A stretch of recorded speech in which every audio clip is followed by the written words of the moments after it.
ठीक है। तो क्या कर रहे थे हम लोग, वही जो करते कहते और सुनते चले आ रहे हैं कि जब वक्त होता है तो एहसास नहीं होता, और जब एहसास होता है तो वक्त नहीं होता। मैं साबिर अली और आप देख रहे हैं ILCC अली क्लासेस, जो अलीगढ़ बेस्ड नीट JEE का रेजिडेंशियल कोचिंग क्लास है। हम लोग इसके अलावा AMU जामिया BHU के भी इंट्रेंस की तैयारियां कराते हैं। वो लोग जो लोग तैयारी करना चाहते हैं, लाइक करें, शेयर करें, सब्सक्राइब करें मेरे चैनल को, और मैसेज भी करें किसी बात को पूछना और समझना चाहते हैं तो।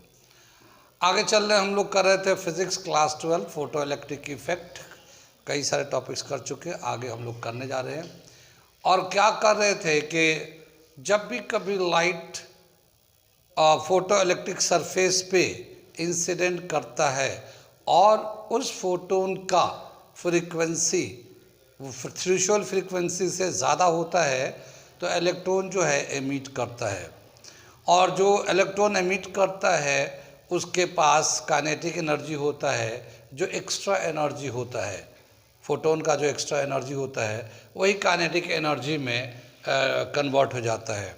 तो जो फोटोन का एनर्जी है वो बेसिकली दो पार्ट में डिवाइड हो जाता है। एक पार्ट वो जो वर्क फंक्शन करता है, इलेक्ट्रॉन को एमिट करने में यूज़ होता है, और दूसरा पार्ट उससे काइनेटिक एनर्जी को बढ़ाने में इस्तेमाल होता है। तो उस तरह से हम लोग दिखाते हैं यहाँ पे कि एक रिलेशन लिखा था कि जो फोटोन है वो जो h new energy of photon होता है वो वर्क फंक्शन, ठीक है ना, work function plus kinetic energy में चेंज होता है। वर्क फंक्शन जो है W से दिखाते हैं W0, और काइनेटिक एनर्जी ½ mv² से दिखाते हैं। V मैक्सिमम लेते हैं, जितना एनर्जी होता है सब इसके पास आ जाता है, h न्यू, ठीक है। ये जो वर्क फंक्शन होता है थ्रेशोल्ड एनर्जी के बराबर होता है, और इस थ्रेशोल्ड एनर्जी को हम लोग लिखते हैं ये h new not ½ mv maximum का स्क्वायर। क्योंकि क्या होता है कि जो एनर्जी फोटोन से आता है इस सरफेस पे, जैसे ये एक सरफेस है, इस पे जो फोटोन्स आते हैं फोटोन, तो इसका जो एनर्जी होता है वो दो पार्ट में डिवाइड होता है, एक इलेक्ट्रॉन को एमिट करने के लिए, और दूसरा जो भी जितना भी एनर्जी होता है वो सभी एनर्जी उसके काइनेटिक एनर्जी में चेंज हो जाता है। कितनी बात समझ में? ये जो h है प्लैंक्स कांस्टेंट है, और ये h न्यू को बोलते हैं थ्रेशोल्ड फ्रीक्वेंसी, और ये न्यू को बोलते हैं फ्रीक्वेंसी ऑफ फोटोन्स। कितनी बात सुनी? Frequency of photon. आगे चले हम लोग, यहाँ पे हम लोगों ने बताया था कल कि जब इंटेंसिटी का क्या इफेक्ट होता है करंट पे, तो करंट पे हम लोग देखा कि जैसे जैसे हम लोग करंट बढ़ाते, वो इंटेंसिटी बढ़ाते हैं, वैसे वैसे करंट बढ़ता जाता है। इंटेंसिटी का मतलब होता है number of photons incident on the surface per unit time. एक यूनिट टाइम में कितने फोटोन्स आ रहे हैं इस सरफेस पे। मान लो अगर 100 फोटोन आ रहे हैं तो 100 इलेक्ट्रॉन इमिट हो जाएंगे। 100 इलेक्ट्रॉन से एक करंट बनेगा, ठीक है, 100 इलेक्ट्रॉन से करंट बनेगा। वो चला गया, तुम कहाँ देख रहे हो, ठीक है ना। एक लड़का है ऐसे करते जा रहा है, यही रहता है, ठीक है ना। आगे चले हम लोग, तो बोला क्या कि जैसे मान लो 100 फोटोन इंसिडेंट कर रहा है तो 100 इलेक्ट्रॉन एमिट करेगा। 100 इलेक्ट्रॉन एमिट करेगा तो वर्क फंक्शन, चूंकि वो सरफेस सेम है तो सबका वर्क फंक्शन सेम ही गया होगा, और जो बाकी एनर्जी है वो काइनेटिक एनर्जी में चला गया होगा। तो सब एमिटेड इलेक्ट्रॉन का काइनेटिक एनर्जी भी सेम होगा, ठीक है। सभी एमिटेड इलेक्ट्रॉन के काइनेटिक एनर्जी सेम होंगे। 100 फोटोन्स इंसिडेंट किया तो 100 इलेक्ट्रॉन निकला। अगर मान लो हम लोग 500 photons at a time incident कर रहा है तो 500 इलेक्ट्रॉन एमिट करेगा। लेकिन अभी भी 500 इलेक्ट्रॉन्स के सभी के काइनेटिक एनर्जी सेम होंगे, ठीक है। अगर 1000 तो 1000 इलेक्ट्रॉन हो जाएगा, लेकिन सबके काइनेटिक एनर्जी सेम होगा। तो जैसे जैसे इंटेंसिटी बढ़ा रहे हैं, नंबर ऑफ एमिटेड इलेक्ट्रॉन पर सेकेंड इंक्रीज कर रहा है। नंबर ऑफ इलेक्ट्रॉन बढ़ने का मतलब स्ट्रेंथ ऑफ करंट बढ़ रहा है। तो intensity and photoelectric current are directly proportional to each other, उसका हम लोगों ने कल दिखाया था। और साथ ही एक टॉपिक उसमें बताया था कि वो जो काइनेटिक एनर्जी एमिटेड इलेक्ट्रॉन के पास है, कितना मैग्नीट्यूड है काइनेटिक एनर्जी का, उसको अगर कैलकुलेट करना चाहते हैं तो उस एक्सपेरिमेंट में जो डिवाइस हमने लगाया था, कल बनाया था एक्सपेरिमेंटल डिवाइसेस, वो बना हुआ है। तो हम लोग क्या करते हैं, उसको रिवर्स पोलैरिटी कर देते हैं, कैथोड को पॉजिटिव कर देते हैं और एनोड को नेगेटिव कर देते हैं, और हल्के हल्के पोटेंशियल को बढ़ाते हैं। जैसे इलेक्ट्रॉन एमिट हुआ तो उसके पास काइनेटिक एनर्जी होगा, वो उतने तेजी से जाना चाहेगा, जितना उसके पास काइनेटिक एनर्जी होगा उतना ज़्यादा उसकी वेलोसिटी होगा, क्योंकि सारे एमिटेड इलेक्ट्रॉन का मास सेम है, सभी इलेक्ट्रॉन है, इलेक्ट्रॉन का मास सेम होता है। तो सभी एमिटेड इलेक्ट्रॉन का मास सेम है, उसका जो स्पीड होगा वो डिपेंड करता है कितना फोटोन का एनर्जी एक्स्ट्रा मिला है इसको। और सभी का फोटोन का एनर्जी सेम है तो सभी एमिटेड इलेक्ट्रॉन का स्पीड भी सेम होगा, सभी एमिटेड, तो सभी तेजी से चलना शुरू करते हैं। जितना ज़्यादा फोटोन का एनर्जी होगा उतना ज़्यादा काइनेटिक एनर्जी होगा। बात समझ में रही है? एमिटेड इलेक्ट्रॉन का काइनेटिक उतना ज़्यादा होगा। जैसे मान लो वर्क फंक्शन, एक जनरल लेते हैं, एक फोटोन आ रहा है, उसके पास एनर्जी है 100 जूल, मान लिया 100 जूल है। वैसे हम लोग फोटो इलेक्ट्रिक इफेक्ट में एनर्जी को इलेक्ट्रॉन वोल्ट में दिखाते हैं। किस में दिखाते हैं? इलेक्ट्रॉन वोल्ट में दिखाते हैं। 1 इलेक्ट्रॉन वोल्ट जो होता है 1.6 × 10⁻⁹ जूल के बराबर होता है। ठीक है, अब हम वो छोड़ते, हम एक जनरल समझने के लिए बात करते हैं। सपोज करते हैं एक फोटोन आ रहा है, उसके पास एनर्जी है 100 जूल। इसमें से इलेक्ट्रॉन, इस सरफेस से इलेक्ट्रॉन को निकालने के लिए 20 जूल खर्च होता है, तो 80 जूल कहाँ जाएगा? काइनेटिक एनर्जी में चेंज हो जाएगा। यानी 100 जूल आ रहा है तो 20 तो उसको इलेक्ट्रॉन को निकालने में खर्चा, और बाकी 80 जूल उसको काइनेटिक एनर्जी दे दिया। अब एक आए 100 अगर आता है फोटोन, तब भी वो 100 इलेक्ट्रॉन एमिट होगा, सबको 20 जूल तो उसके इलेक्ट्रॉन एमिट होने के लिए चाहिए, और सबका काइनेटिक एनर्जी 80 जूल के बराबर है। तो काइनेटिक एनर्जी एमिटेड इलेक्ट्रॉन का सभी का बराबर होते हैं। ठीक है, जैसे जैसे नंबर बढ़ाते जाते हैं फोटोन का, वैसे वैसे एमिटेड इलेक्ट्रॉन का नंबर बढ़ते जाता है। रिवर्स पोटेंशियल लगाते हैं, रिटार्डिंग पोटेंशियल लगाते हैं, स्टॉपिंग पोटेंशियल लगाते हैं कि हम उस इलेक्ट्रॉन को रोक दें, चलने से रोक दें। ठीक है, मतलब अगर जो एमिटेड इलेक्ट्रॉन का जो काइनेटिक एनर्जी है उसको हम चाहते हैं काइनेटिक जीरो काइनेटिक एनर्जी कर दे, तो उसको हम रिवर्स पोटेंशियल लगाते हैं, उसको हम लोग कहते हैं स्टॉपिंग पोटेंशियल। और उसके बाद देखते हैं कितना हम बाहर से इलेक्ट्रिक पोटेंशियल लगा रहे हैं, जिसकी वजह से एमिटेड इलेक्ट्रॉन का काइनेटिक एनर्जी ज़ीरो हो जाता है। क्या देखा कि सभी का स्टॉपिंग पोटेंशियल सेम था। कल देखा था ना हम लोगों ने, ये हम लोगों ने ऐसे डायग्राम बनाया कि ये हमारा करंट था, ये करंट भी बोल सकते हैं, इलेक्ट्रिक करंट, मैं ऐसे ही दिखाने के लिए बोल रहा हूँ। ये मान लो हमने 100 फोटोन आ रहा है तो 100 इलेक्ट्रॉन एमिट हो रहा है, और उसको रोकने के लिए हम लोग स्टॉपिंग पोटेंशियल, तो ये यहाँ पे आके माइनस में पोटेंशियल लगा दिया, ये यहाँ पे इलेक्ट्रॉन वोल्ट माइनस में लगा दिया, यहाँ पे आके इलेक्ट्रॉन का स्पीड ज़ीरो हो जाता है। ठीक है, अब ये तो मान लो ये 100 इलेक्ट्रॉन का था, 500 इलेक्ट्रॉन देंगे तो करंट बढ़ जाएगा, तो ये करंट बढ़ गया, लेकिन स्टॉपिंग पोटेंशियल उतना ही है। ठीक है ना, और एक 1000 कर लेता, ये भी ऐसे ही है। ठीक है ना, ये एक ही जगह आके मिलेगा। ठीक है ना, ये स्टॉपिंग हमेशा एक ही होगा, मगर करंट यहाँ पे 1 है, यहाँ पे 2 है, यहाँ पे 3 है, करंट बढ़ रहा है। I3 is greater than I2 is greater than I1, current बढ़ता जा रहा है फोटो लिख। और यहाँ पे क्या है? फ्रीक्वेंसी था हमारा, सॉरी इंटेंसिटी था, इंटेंसिटी बढ़ा रहे हैं इधर, तो ऐसे हमें करंट बढ़ता जा रहा है। इस तरह से हम लोगों ने एक ग्राफ बनाया था। अब हम देखते हैं, ये ग्राफ तो बना हुआ है, कल हम लोगों ने बनाया था इसको। अब आगे हम क्या देखने जा रहे हैं कि अगर इंसिडेंट रे का फ्रीक्वेंसी चेंज किया जाए, हर बार फ्रीक्वेंसी बदल बदल के इंसिडेंट कराते हैं, तो effect of frequency on photo electric effect. ठीक है ना, फोटो इलेक्ट्रिक इफेक्ट पे फ्रीक्वेंसी का क्या इफेक्ट होता है। ठीक है ना,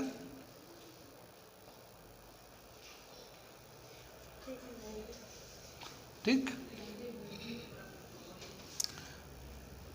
आगे यहाँ पे एक चीज़ और यहाँ पे रह गया है, जो हम लोग स्टॉपिंग पोटेंशियल लगाते हैं, तो ये क्या करता है, स्टॉपिंग पोटेंशियल जो लगाते हैं वो काइनेटिक एनर्जी को ज़ीरो कर देता है। जितना इमिटेड इलेक्ट्रॉन के पास काइनेटिक एनर्जी है उसको वो ज़ीरो कर देता है। यूँ कह सकते हैं कि जब काइनेटिक एनर्जी है और स्टॉपिंग पोटेंशियल है, दोनों सेम है, ठीक है ना।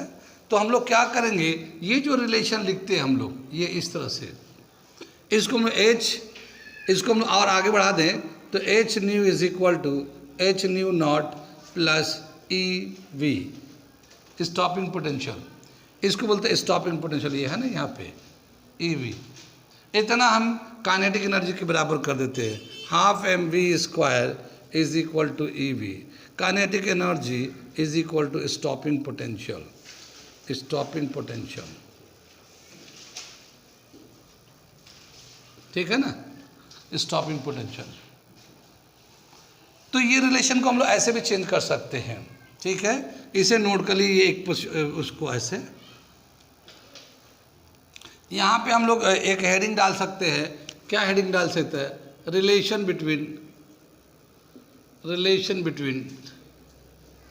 काइनेटिक एनर्जी ऑफ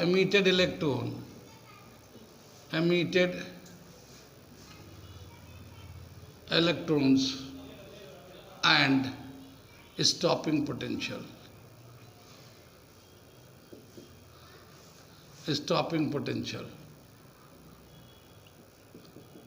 ठीक है ना। इन दोनों में क्या रिलेशन है, ये दोनों ही बराबर होते हैं, ये हमने दिखाया यहाँ पे। आगे चले हम लोग,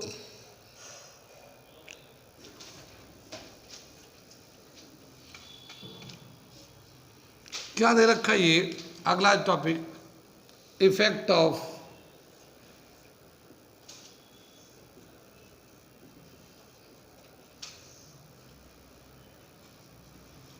frequency on photoelectric effect, photoelectric effect। Frequency का क्या इफेक्ट होगा फोटो इलेक्ट्रिक इफेक्ट पे।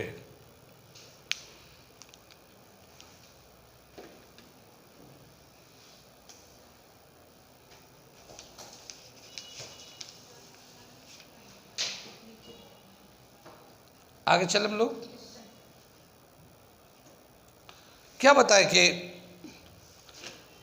फ्रीक्वेंसी से, जितना ज़्यादा फ्रीक्वेंसी होगा उतना ज़्यादा उसमें एनर्जी होगा। ये बताया था, मैक्सवेल का कॉन्सेप्ट था कि energy of photon is directly proportional to frequency. अगर हम लोग एक फ्रीक्वेंसी लेते हैं जो किसी सरफेस के वर्क फंक्शन से ज़्यादा है, किसी मेटल का सरफेस है और उसका जितना वर्क फंक्शन है उससे वो फोटोन की एनर्जी ज़्यादा है, तो जितना उसका एक मिनिमम अमाउंट ऑफ एनर्जी चाहिए इलेक्ट्रॉन को एमिट कराने के लिए वो तो यूज़ कर लेगा। बाकी जो एनर्जी होगा वो एनर्जी एमिटेड इलेक्ट्रॉन का काइनेटिक एनर्जी में चेंज हो जाएगा, ठीक है। ये तो एक फ्रीक्वेंसी हम लोग यूज़, मान लो फ्रीक्वेंसी नंबर 1 यूज़ किया, ठीक। अब हम फ्रीक्वेंसी नंबर 2 यूज़ कर रहे हैं, दूसरा नंबर फ्रीक्वेंसी लेते हैं, लेकिन इसकी जो फ्रीक्वेंसी है पहले वाले से ज़्यादा है,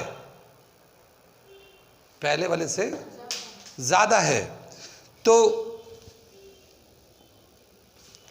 इसके पास एनर्जी भी ज़्यादा होगा। अब इसके पास एनर्जी भी ज़्यादा होगा, और जब इसके पास एनर्जी ज़्यादा होगा तो इलेक्ट्रॉन को एमिट करने के लिए तो बेसिक अमाउंट ऑफ एनर्जी चाहिए, उतना वो ले लेगा। लेकिन जो बचा हुआ एनर्जी होगा वो काइनेटिक एनर्जी भी चेंज होगा।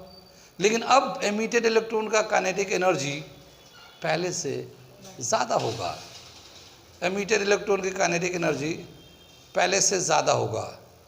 क्या हुआ, बैठो, ठीक है।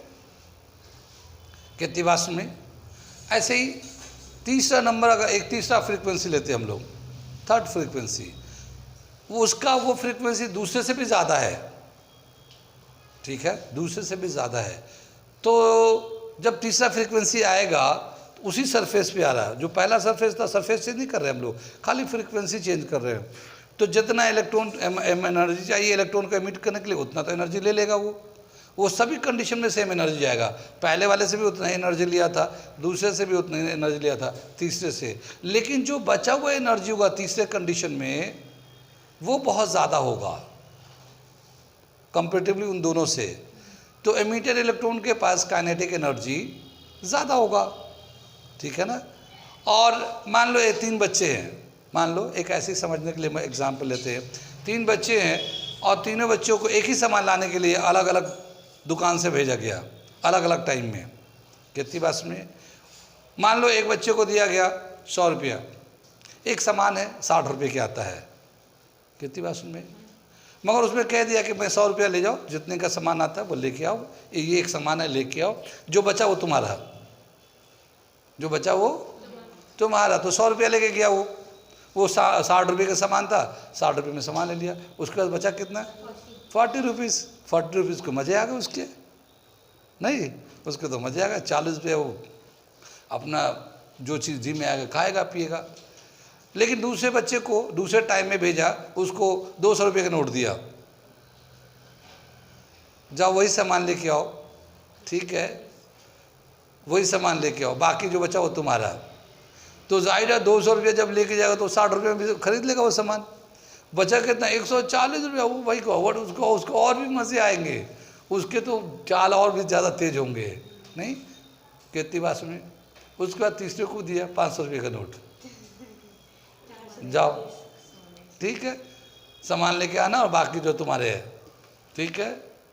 तो अब क्या होगा कि वो 60 का सामान लेगा, 440 रुपये उसके पास रहे, उसके तो आसमान में उड़ेगा भाई, उसके तो आसमान में दिमाग चलेगा। 440 रुपये उसके पास, जिस बच्चे के पास पैसे ना हो तो उतना एनर्जी पैसे आ जाए तो वो बहुत ही खुश हो जाएगा। कहने का मतलब ऐसे ही इसी तरह का है कि एक इलेक्ट्रॉन को एमिट कराने के लिए एक सरफेस से एक फिक्स्ड अमाउंट ऑफ एनर्जी चाहिए, इतना मिलेगा तो इलेक्ट्रॉन एमिट हो जाएगा।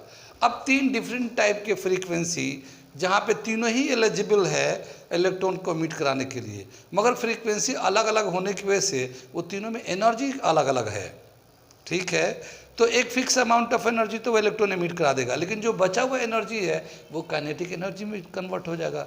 कितनी बात में, तो जिसका जिस वक्त फ्रीक्वेंसी सबसे ज़्यादा इंसिडेंट करेगा उस वक्त एमिटेड इलेक्ट्रॉन का काइनेटिक एनर्जी सबसे ज़्यादा होगा, ठीक है। अगर हम इसको दिखाना चाहते हैं डायग्राम बना के तो कैसे दिखाएंगे वो हम दिखा रहे हैं, ठीक है। मिटा दो इसे। क्या बताया कि एक ही हम सरफेस लेते हैं, एक ये सरफेस लेते हैं, ठीक, ये हमारा सरफेस है, इसका वर्क फंक्शन फिक्स है, इस पे एक रेज आता है, ये इसकी फ्रीक्वेंसी ν0 है, ν1 है। इससे जब इंसिडेंट करेगा इसके पास जो एनर्जी होगा hν1, इसके पास एनर्जी होगा, तो ये जो hν0 इतना एनर्जी तो वर्क फंक्शन हो जाएगा, बाकी एनर्जी वर्क डन में चेंज हो जाएगा। कितनी बात सुन में, बाकी एनर्जी वर्क डन में चेंज होगा। अब दूसरा जो है, अब इसी सरफेस पे हम दूसरे रेस को इंसिडेंट करा रहे हैं, ठीक है, और दूसरे रेस को इंसिडेंट करा रहे हैं, इसको, ये ν2 है, ठीक है, ν2 इज ग्रेटर देन ν1, ऐसे दिखा रहे हैं, ठीक है। इस सरफेस का वर्क फंक्शन होता नहीं होगा, तो ये हमारा इसके पास एनर्जी कितना होगा, hν2 is equal to hν0, ये तो वर्क फंक्शन होता नहीं होगा, लेकिन जो बाकी जो एनर्जी होगा वो mv2², ठीक है ना। मास तो होते वेलोसिटी बदल जाएगा, क्यों, क्योंकि काइनेटिक एनर्जी ज़्यादा होगा, ठीक है ना। ऐसे ही तीसरा लेते हैं हम लोग, और तीसरी फ्रीक्वेंसी ले रहे हैं हम लोग, ये फ्रीक्वेंसी ν3, ठीक। तो इसके पास जो एनर्जी होगा hν3 hν0 हाफ mv3²। कितनी बात सुनी। तो ये एनर्जी जो है बढ़ता जाएगा, मगर ये एनर्जी कांस्टेंट है, वर्क फंक्शन सभी सेम रहेंगे क्योंकि सरफेस सेम है। कितनी बात सुन में, आगे चले फिर चले, लेकिन जो एमिटेड इलेक्ट्रॉन है उसकी काइनेटिक एनर्जी चेंज होता जाएगा, ठीक है। हम लोग जानते हैं जब हम लोग स्टॉपिंग पोटेंशियल लगाते हैं तो वो किसके बराबर होता है, काइनेटिक एनर्जी के बराबर होता है स्टॉपिंग पोटेंशियल। तो हम लोग काइनेटिक एनर्जी को हटा के चाहे तो हम लोग स्टॉपिंग पोटेंशियल से भी लिख सकते हैं उसको। तो हम इसको लिख देते हैं, ये पहले वाले को लिख देते हैं H new one H nu naught plus e V one, ठीक है, ये वन डाल देते हैं stopping potential.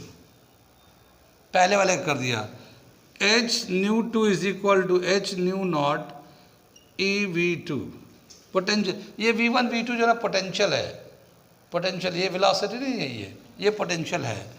H nu three is equal to h nu naught e V three. कितनी बात सुनी?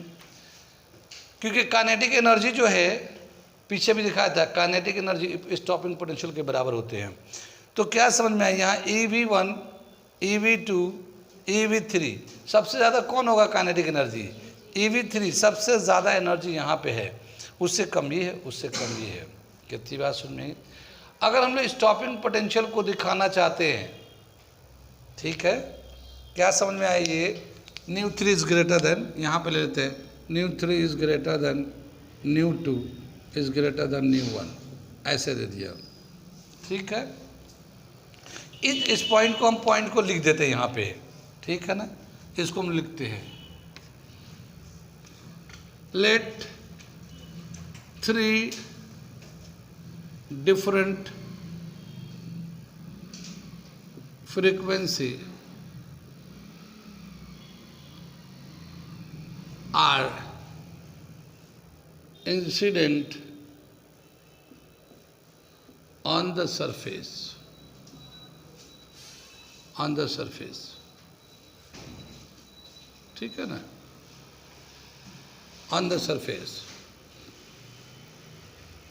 their frequency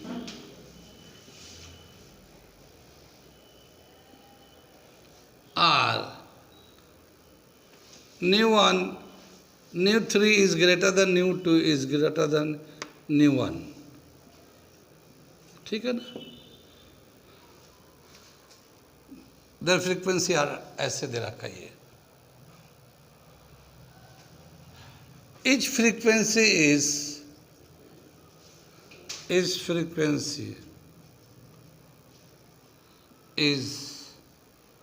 eligible to emit electrons, ठीक है ना। each frequency या each type of frequency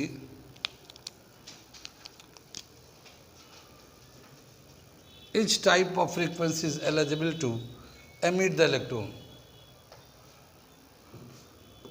The work function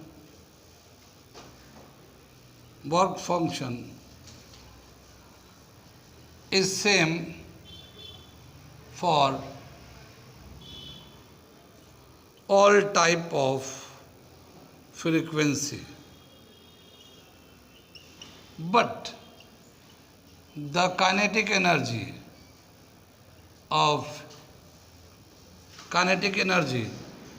in each case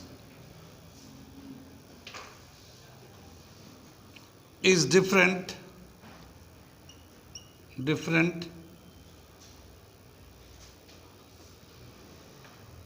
for different frequency, ठीक है ना।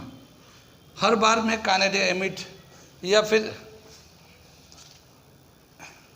Kinetic energy in each case is different for emitted electron, ऐसे लिख लेते हैं, different for emitted electron.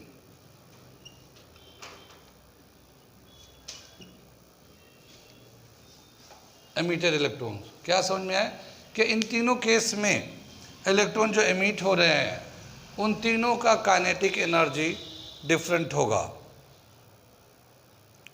The order of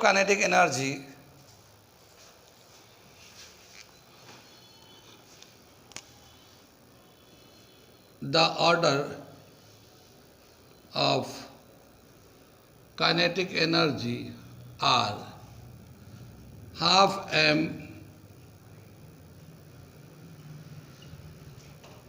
V3 is greater than half m, V2 is greater than half m, V1, ये होगा।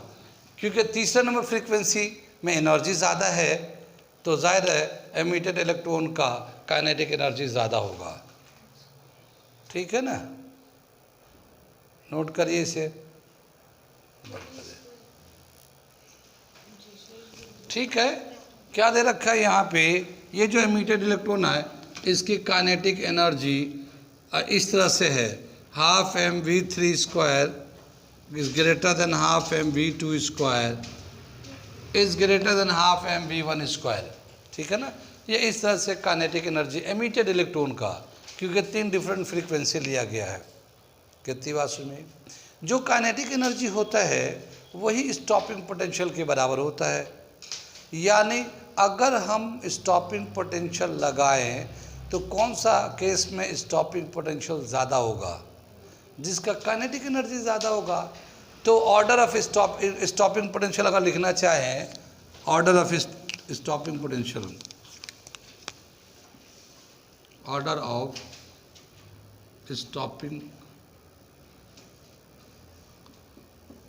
Stopping potential, ठीक है ना, क्या आ जाएगा, ई V three is greater then E V two is greater then E V one. ये we जो है ना पोटेंशियल है, इलेक्ट्रॉन वोल्ट में दिखा रहे हैं हम लोग। ठीक है ना, ये इलेक्ट्रॉन वोल्ट में इस रिलेशन को दिखा रहे हैं। तो स्टॉपिंग पोटेंशियल जो है फ्रीक्वेंसी या काइनेटिक एनर्जी से डायरेक्टली डिपेंड करता है।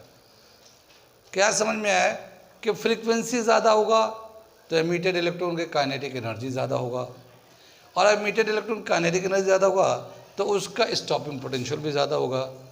तो frequency, kinetic energy, stopping potential तीनों एक दूसरे के डायरेक्टली प्रोपोर्शनल है। ठीक है ना, जितना ज़्यादा फ्रीक्वेंसी उतना ज़्यादा काइनेटिक एनर्जी, जितना ज़्यादा काइनेटिक एनर्जी उतना ही ज़्यादा स्टॉपिंग पोटेंशियल लगेगा। तो हम लोग वो उसका भी ऑर्डर लिख देते हैं, उन तीनों का रिलेशन लिख देते हैं। क्या है, frequency is directly proportional to kinetic energy, kinetic energy is directly proportional to stopping potential. ठीक है ना, आ रहा ना, स्टॉपिंग पोटेंशियल। ठीक है ना, ये दे रखा, जितना ज़्यादा इंसिडेंट रे का फ्रीक्वेंसी ज़्यादा होगा उतना ही ज़्यादा एमिटेड इलेक्ट्रॉन का काइनेटिक एनर्जी होगा, और जितना ज़्यादा काइनेटिक एनर्जी होगा उतना ही ज़्यादा स्टॉपिंग पोटेंशियल हो जाएगा। अगर हम लोग स्टॉपिंग पोटेंशियल का ग्राफ दिखाएं, अब एक फोटोन तो इंसिडेंट कराना आसान नहीं है। जब भी कभी लाइट को इंसिडेंट कराएंगे तो एक फोटोन कैसे लाएंगे, ठीक है ना, तो एक फोटोन तो मुश्किल है, लेकिन हाँ एक सर्टेन अमाउंट ऑफ फोटोन एक साथ आएगा। ठीक है, तो एक बार हम लोग एक तरह का फ्रीक्वेंसी इंसिडेंट कराते हैं, एक बार दूसरे टाइप के फ्रीक्वेंसी को इंसिडेंट कराते हैं, एक बार तीसरे टाइप के फ्रीक्वेंसी को इंसिडेंट कराते हैं, लेकिन तीनों टाइम में नंबर ऑफ फोटोन सेम आए, ऐसा तो हो सकता है। जैसे पहले वाला फ्रीक्वेंसी 1000 फोटोन, दूसरे वाला फ्रीक्वेंसी का फोटोन 1000 वो भी लिया, और तीसरे वाले का भी 1000 लिया। कहते हैं तीनों केस में इंटेंसिटी बराबर है, नंबर ऑफ फोटोन इंसिडेंटिंग बराबर है। तो जब वो फोटोन आएगा तो एक फोटोन एक इलेक्ट्रॉन, 1 फोटोन 1 इलेक्ट्रॉन रूल है हमारा इसमें फोटो इलेक्ट्रिक इफेक्ट में, कि 1 फोटोन होगा तो 1 ही इलेक्ट्रॉन एमिट होगा अगर उसके पास एनर्जी एक थ्रेशोल्ड फ्रीक्वेंसी से ज़्यादा है तो 1 फोटोन 1 इलेक्ट्रॉन रूल है सही। तो बताया क्या कि अगर मान लो 1000 फ्रीक्वेंसी नंबर 1 का फोटोन आता है तो 1000 इलेक्ट्रॉन एमिट होगा, मगर उसकी अपनी एक काइनेटिक एनर्जी होगी, सबका सेम काइनेटिक एनर्जी होगा, same kinetic same stopping potential हो जाएगा। दूसरा फ्रीक्वेंसी लगते हैं ν2, वो ज़्यादा है ν1 से ज़्यादा है, तो उसके जो काइनेटिक एनर्जी होगा एमिटेड इलेक्ट्रॉन का जो 1000 वो भी आएगा, न्यू टू 1000 आएगा, तो 1000 जब इलेक्ट्रॉन इंसिडेंट करेगा तो वो भी 1000 इलेक्ट्रॉन को एमिट कराएगा। तो पहले भी 1000 था, अब भी 1000 हुआ, करंट सेम हो जाएगा, मगर काइनेटिक एनर्जी जो है ना अलग आएगा, एमिटेड इलेक्ट्रॉन की काइनेटिक अलग आएगा, क्योंकि इस केस में एनर्जी ज़्यादा था। अगर तीसरे वाला फ्रीक्वेंसी न्यू 3 जिसका एनर्जी और भी ज़्यादा होगा, फ्रीक्वेंसी ज़्यादा है तो एनर्जी ज़्यादा होगा, उसको इंसिडेंट कराते 1000, तो वो भी 1000 इलेक्ट्रॉन को एमिट करा देगा, यानी कि 1000 करंट चार्ज चलेगा, उसका करंट, यानी तीनों केस में 1000 1000 1000, ठीक है। तीन को केस में same amount of photons incident करा रहे हैं, same amount of electron emit हो रहा है, मगर तीनों केस में डिफरेंस सिर्फ इतना है कि फ्रीक्वेंसी डिफरेंस होने की वजह से तीनों का काइनेटिक एनर्जी डिफरेंट है, तीनों का स्टॉपिंग पोटेंशियल डिफरेंट है। अगर हम इसको स्टॉपिंग पोटेंशियल का ग्राफ बना के दिखाएं, same number of photons incident कराएं तो कैसा होगा ग्राफ, वो करने जा रहे हैं। 2-3 पॉइंट्स बता देते हैं, लिख देते हैं, इसे मिटा देते हैं। ये सब तो लिख लिया आप लोग, तो इसे मिटाते हैं पहले और उसके बाद देखते हैं।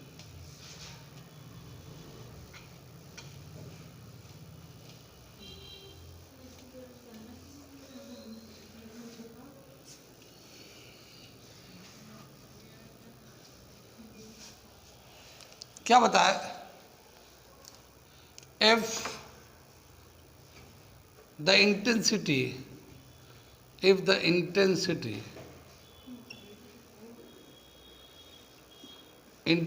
of 3 different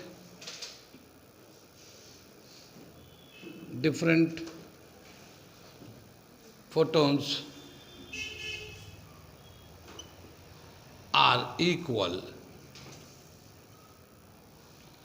इंटेंसिटी सेम है। If the intensity of 3 different photons are equal, then the strength of current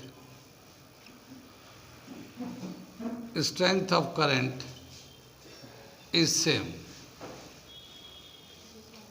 Strength of current is same, but the kinetic energy of emitted electrons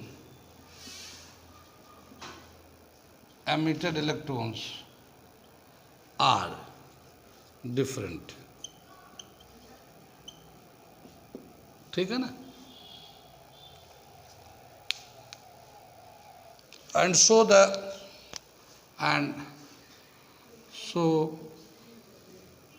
the stopping potential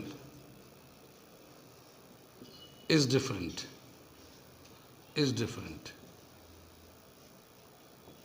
ठीक है ना, ये different हो जाएगा। अब इसका graph plot करते हैं हम लोग स्टॉपिंग पोटेंशियल का, ठीक है ना। लेकिन तीनों केस में same number of photon incident कराएंगे, तीनों केस में same number of photons incident कराएंगे।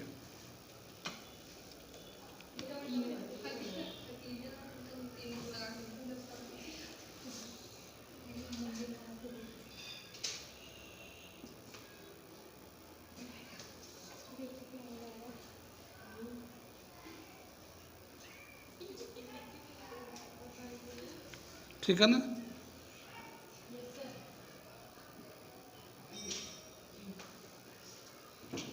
एनोड पोटेंशियल, ये स्टॉपिंग पोटेंशियल है,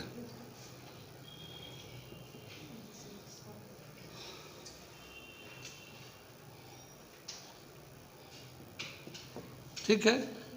ये हमारा ओरिजिन है। अब इसमें जो है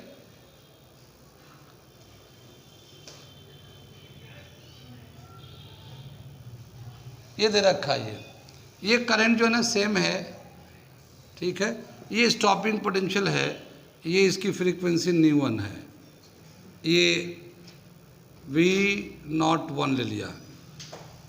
stopping potential of first frequency, stopping मतलब V0 से दिखाते हैं आमतौर पे, तो हमने V01 कर दिया पहले वाले साथ। अब क्या होता है, दूसरे की फ्रीक्वेंसी तो सेम है, दूसरे की फ्रीक्वेंसी तो डिफरेंट है, मगर इंटेंसिटी सेम है। भाई दूसरा भी उतना ही नंबर ऑफ फोटोन आ रहा है सेम, तो जो सेम आएगा तो ज़ाहिर है उसका करंट भी सेम आएगा। तो उस केस में करंट तो सेम आ रहा है, लेकिन इसकी जो स्टॉपिंग पोटेंशियल हो जाएगा वो ज़्यादा हो जाएगा, V20 आ जाएगा। ठीक है ना, V20 आ जाएगा। कितनी बात सुन में? यहाँ पे दिखा रहा है करंट, तो ये जो करंट दिखा रहा है तीनों केस में same number of photons incident करा रहे हैं। जैसे अभी हमने एग्जांपल में दिखाया था 1000 1000 1000, तो उसके हिसाब से तीनों में करंट तो सेम होगा, लेकिन तीनों के एमिटेड इलेक्ट्रॉन का काइनेटिक एनर्जी अलग अलग होगा। तो जिसका कम है उसका स्टॉपिंग पोटेंशियल कम है, जिसका ज़्यादा है फ्रीक्वेंसी उसका स्टॉपिंग पोटेंशियल भी ज़्यादा है। और इसी तरह से तीसरा ले लेते हैं हम लोग,